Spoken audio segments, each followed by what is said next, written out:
Olá pessoal, tudo bem? Estou de volta aqui para um novo assunto de dinâmica chamado choques. Quem não assistiu às aulas passadas de impulso e quantidade de momento é bom rever lá, porque nós vamos precisar dos conceitos que nós aprendemos nas aulas passadas. Bom, se inscreva no canal, dê seu like e ajude o profissional da educação. Depois da vinheta, vem comigo assistir com Carlos Souto choques para vocês. Vamos lá?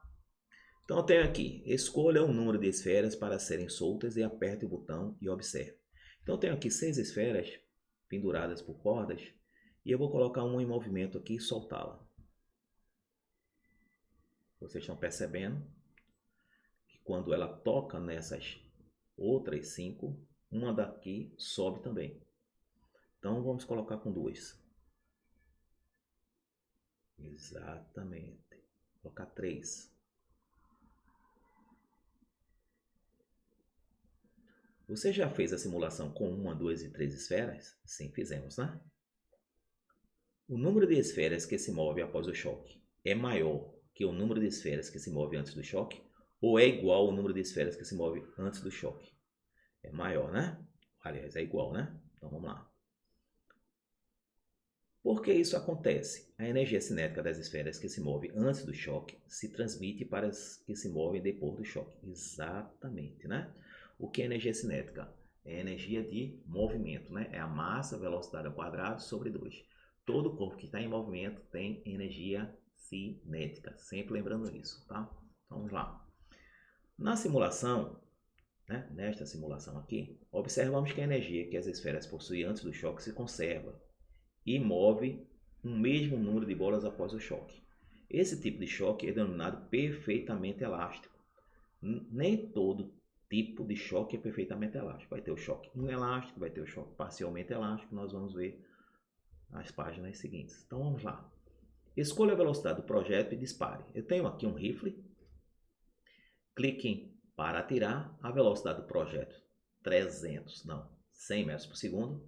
Bom, vou dar o tiro aqui para ver o que vai acontecer. Você já fez simulação com várias velocidades da bala? Não. Vamos fazer com outros valores. Vamos fazer com 120. Então, ó, já subiu mais o bloco de madeira. Deixa eu colocar 160. Ó, já subiu mais ainda. Tem mais energia cinética transformada para a madeira. Então, velocidade de 200 metros por segundo, a bala. Encrustou, subiu mais ó, o bloco de madeira. Então, você já fez a simulação com várias velocidades da bala? Sim, fizemos. O que acontece com a bala e o corpo de madeira após o choque? A bala retorna com a mesma velocidade. Ninguém viu aqui a bala retornar.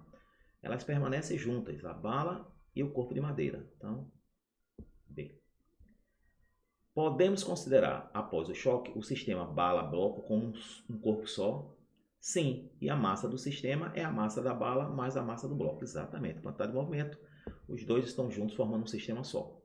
Nessa simulação, observamos o choque entre dois corpos que permanecem juntos após o contato. Esse tipo de choque é denominado perfeitamente inelástico. Nesse tipo de choque, há perda de energia cinética.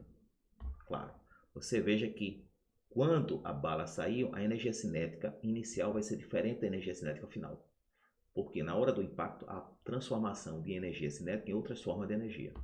Então, há uma perda de energia entre os dois antes e depois do choque. Conclusão. Como vimos nas simulações, quando dois corpos entram em contato, ocorre entre eles uma interação denominada choque mecânico. No decorrer da lição, você aprenderá os diversos tipos de choque e as equações de movimentos antes e depois de ocorrer. Então vamos ver aqui. Choque mecânico. Quando dois corpos entram em contato, ocorre entre eles uma interação, havendo uma consequente variação de velocidade inicial em pelo menos um dos corpos. Essa interação é denominada choque mecânico. Então vamos ver aqui. Inicialmente temos dois corpos que se movem na mesma direção em sentidos contrários. Vamos lá. Depois do choque, ó, forças deformadoras elevadíssimas se intensificam, né? Que agem durante um intervalo muito curto, com frações e frações de segundos. Nesse momento que congelamos didaticamente, podemos determinar os seguintes elementos. Um plano tangente, linha de choque perpendicular, tangente do plano. Então veja aqui que as forças externas, muito intensas, né? vão se transformar na hora do choque. No final, podemos acontecer que os corpos permanecem juntos, como pode acontecer que a energia armazenada na compressão seja total ou parcialmente devolvida. Então, na hora do choque, parte da energia se transforma em outras formas de energia na vida real. Por quê? Porque emite som é energia, a deformação das moléculas na hora do impacto pode também diminuir a massa para depois do afastamento as massas serem diferentes das iniciais. Tá? E tem também a transformação da energia mecânica em energia térmica, energia de temperatura. Por quê? Quando há um choque, os corpos se aquecem. Então, nesse caso, o sistema não vai ser conservativo, vai haver perda de energia. Então, na vida real, tudo há perda de energia, porque existe energias dissipando na hora do choque. Só para que efeito de cálculos a nível de segundo grau de física, nós vamos considerar a conservação de energia mecânica como se não houvesse perdas. Tá ok? Então vamos lá, vamos ver. Próxima página. Choque direto. Se as trajetórias dos corpos antes do contato coincidem com a linha do choque, diremos que se trata de um choque direto. Olha, isso aqui é um choque direto. Coincide a mesma linha de choque. Choque oblíquo. Se as trajetórias dos corpos antes do contato não coincidem com a linha de choque, diremos que se trata de um choque oblíquo. Choque oblíquo. Então, a linha depois, traçada pelas duas esferas, são diferentes da linha traçada antes do choque. Em qualquer tipo de colisão mecânica, a quantidade de movimento total do sistema mantém-se constante. A quantidade de movimento imediatamente após a interação é igual à quantidade de movimento imediatamente antes da colisão. Então, a quantidade de movimento final, que é depois do choque, é igual à quantidade de movimento inicial. Nós vimos isso na aula teórica sobre conservação da quantidade de movimento, quando o sistema é isolado de forças. Vai lá atrás, quem não assistiu a aula, e vê a parte de quantidade de movimento, o assunto todo de quantidade de movimento, que vocês vão ver lá que tem teorema do impulso e tem depois, quando o impulso é zero, a quantidade de movimento inicial é igual à quantidade de movimento final. Então, a conservação de quantidade de movimento. Entretanto, é importante observar que a energia mecânica total do sistema nem sempre se conserva. Então, pode acontecer de ter perdas. Quando dois corpos colidem, há geralmente degradação da energia mecânica em energia térmica, já expliquei, acústica, também o som emitido pelo choque é uma energia, então a perda de energia se transforma em energia mecânica do choque em energia de som. Trabalho de deformação permanente, tá? O trabalho de deformação é porque as esferas podem se deformar na hora do choque. Por isso, na maior parte dos casos práticos, uma colisão constitui um sistema dissipativo. Exatamente, na vida real, todo ele é dissipativo. Excepcionalmente, porém, pode acontecer que as perdas de energia mecânica sejam desprezíveis, que é o que nós vamos considerar, e a colisão constituirá, então, um sistema conservativo, choque elástico. Vamos à próxima página. Exemplo 1. Eu tenho um carro a 40 e um a 25 na mesma direção e no mesmo sentido. Qual é a velocidade desse carro amarelo em relação ao carro azul? Bom, eu tenho um carro a 40 metros por segundo e outro a 25. Se eu maior velocidade, ele vai ultrapassar o outro logo depois. Ele vai conseguir ultrapassar, porque ele tem uma velocidade de 40 menos 25, que seria 15. É como se o carro azul tivesse parado e ele tivesse uma velocidade relativa de 15, que é a velocidade dele em relação ao carro azul. Então, quando dois móveis estão no mesmo sentido, a velocidade relativa diminui. Ok? Vamos ver o segundo caso. Esse é como se tivesse parado e outro 15. Foi o que eu falei, não foi? Então, velocidade relativa do carro amarelo em relação ao carro azul corresponde à velocidade que o observador do carro azul observa o amarelo se aproximar como se estivesse parado. Então, se esse está 40 e esse está 25, quem está no carro azul, olhando, pensa que esse aqui está com 15 e ele está parado. Ok? Que é exatamente a diferença de velocidade. Bom, vamos ver o segundo exemplo. Eu tenho agora os carros nos sentidos contrários. Né? Carro nos sentidos contrários. É como se um tivesse parado e o outro estivesse se aproximando com a velocidade relativa, que seria somando. Então, quando estão nos sentidos contrários, a velocidade relativa soma. Isso se explica também por que nos acidentes de carro nas estradas, quando um carro bate no outro, um de frente para o outro, a velocidade relativa somando, o impacto é muito maior. Então tem muito mais energia cinética no sistema. Quando um carro bate no outro no mesmo sentido, o sistema tem uma energia cinética menor. Então o que acontece? Os acidentes de carro nas estradas, onde soma as velocidades, né? Porque os dois estão em sentidos contrários, a energia cinética é muito maior. Então a energia mecânica, que vem da energia cinética, faz com que se transforme num acidente muito grave, tá? Então vamos lá. Então, quando tiver em mesmo sentido, a velocidade relativa diminui. Em sentidos contrários, a velocidade relativa soma. Então nós temos aqui, ó, vimos na lição da composição do momento que se dois corpos caminham no mesmo sentido, o módulo da velocidade escalar relativa entre eles é dado pelo módulo da diferença das velocidades escalares dos dois. Então, ó, 40 menos 25 daria 15.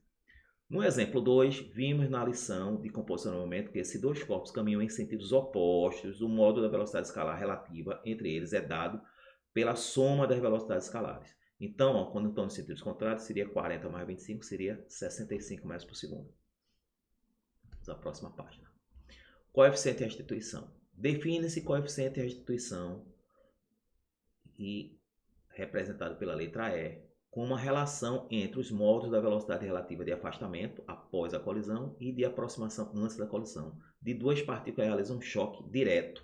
Então, eu tenho a velocidade relativa, esse R de relativa, de afastamento, sobre a velocidade relativa de aproximação. Quer dizer, a aproximação é antes do choque, afastamento depois do choque. Então, vai ser o cálculo das velocidades relativas. Mas para isso, nós temos que ver se tem mesma direção, mesmo sentido, ou mesma direção em sentidos contrários.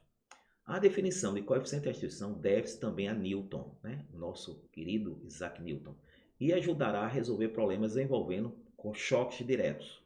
Não haveria nenhum problema em definir essa grandeza também para choques oblíquos, só que não facilitaria a resolução de tais tipos de problemas. Então vamos ver aqui. Eu observo o seguinte exemplo. Eu tenho uma esfera com velocidade de 3 metros por segundo, da esquerda para a direita, e um com 6 metros por segundo. Então, se eles estão se aproximando, a velocidade relativa, em sentidos contrários, a velocidade relativa soma. Então, 3 com 6, 9, certo? Então, vamos lá. Depois do choque, também elas se afastam. Então, em sentidos contrários também. 6 mais 3, 9 também. Então, eu tenho que a velocidade de aproximação, relativa de aproximação é 9. Vou colocar aqui. E de afastamento também é 9. Então, eu tenho 9 dividido por 9, que o coeficiente de restrição é dividindo a velocidade de afastamento sobre a velocidade de aproximação. Então, eu tenho 1. Então, avaliando, eu tenho acertando na moça. Então, quando o coeficiente de restituição é igual a 1, temos que a colisão é elástica. Na colisão elástica, o sistema é conservativo, ou seja, há conservação de energia mecânica. Vamos ver o segundo caso. Observe o seguinte exemplo. Eu tenho agora, novamente, uma esfera da esquerda para a direita com velocidade de 4 metros por segundo e outra da direita para a esquerda com a velocidade de 6 metros por segundo. Mesma direção, mas sentidos contrários. Então, vamos lá. Quando tocar uma na outra, veja que a velocidade relativa de antes era 4 mais 6, 10. E depois, sentidos contrários também, ó, 2 com 4, 6. Então, de aproximação, 10. E de afastamento, 6. Então, 6 dividido por 10 vai dar 0,6 o coeficiente de restituição. Muito bem. Quando o coeficiente de restituição é maior que 0 e menor que 1, exatamente, 0,6 é entre 0 e 1, temos uma colisão parcialmente elástica. Na colisão parcialmente elástica, o sistema é dissipativo, havendo perda de energia mecânica. Exatamente. Vamos ver o terceiro caso. Observe o seguinte exemplo. Novamente, uma esfera com velocidade 4 e outra com 6 em sentidos contrários. Então, a velocidade relativa é 10. Depois do choque, as duas saem juntas. Ora, mas elas estão andando no mesmo sentido. Então, no mesmo sentido, quando está no mesmo sentido, a velocidade relativa diminui. Então, 1 menos 1, todas as duas estão com a mesma velocidade, que elas saíram junto com a velocidade de 1. 1 menos 1 dá 0. Então, eu tenho aqui, ó, que a velocidade relativa de afastamento é 0. Vou colocar 0 aqui. E de aproximação era 10, né? Então, vamos lá aqui. Então, 0 dividido por 10 dá 0. Então, Eu tenho, quando o coeficiente de restituição é igual a zero, temos uma colisão inelástica. Na colisão inelástica, o sistema é dissipativo, havendo perda de energia mecânica, que nesse caso é máxima, certo? Então, nós temos aqui, para resolver os problemas do choque inelástico, basta utilizar o princípio da conservação da quantidade de momento. Faremos a massa final igual a m mais mzinho, estando submetido que o coeficiente de restituição é igual a zero. Bom, pessoal, por hoje é só. Essa foi a primeira aula de choques. Espero que vocês tenham entendido, tá? E na próxima aula nós vamos fazer alguns exemplos já de choques e vocês depois podem ir para a lista de exercícios de nível 1, de nível 2 de choques. Até mais, um abraço e foi bom estarem com vocês novamente. Tchau!